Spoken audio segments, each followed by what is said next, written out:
Hello friends, நம்ம இன்றைக்கி என்ன பார்க்க போகிறோம் அப்படின்னு பார்த்தீங்கன்னா, திருச்செங்கோடு அப்படின்ற ஏரியாவில் உஞ்சனை அப்படின்ற ஏரியாவில் விரால் மீன் குஞ்சு டெலிவரி போயிருந்தோம். அப்போ பார்த்தீங்க அப்படின்னா, இந்த தொட்டியில் என்னென்ன பண்ணணும் அப்படின்னு சொல்லி கேட்டிருந்தாரு.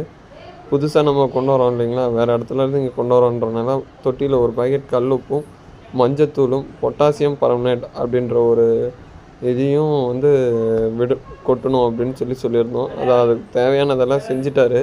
இதெல்லாம் எதுக்கு போடணும் அப்படின்னு சொல்லி கேட்டிருந்தாரு. அதாவது நம்ம வண்டியில் எடுத்துகிட்டு வரோம் இல்லைங்களா, தண்ணியோட ஷேக்னால மீனோட ரோமங்கள் அடிபடும். அந்த அடிப்பட்ட காயங்கள் உடனே சரியாகிறதுக்கும் உள்ள ஆன்டிபயோட்டிக் பார்த்திங்கன்னா இருக்கிறதுக்காகவும் தான் நம்ம போடுறோம். மற்றபடி வேறு ஒன்றும் இல்லை. இழப்புக்கள் மீன் அதிகம் வராது. இந்த மாதிரி போடுறதுனால அதிக இழப்புக்கள் வராது. உங்களுக்கு வேணும் அப்படின்னா கான்டாக்ட் நம்பர் டிஸ்கிரிப்ஷனில் தரேன். கால் பண்ணி கேட்டு வாங்கிக்கோங்க.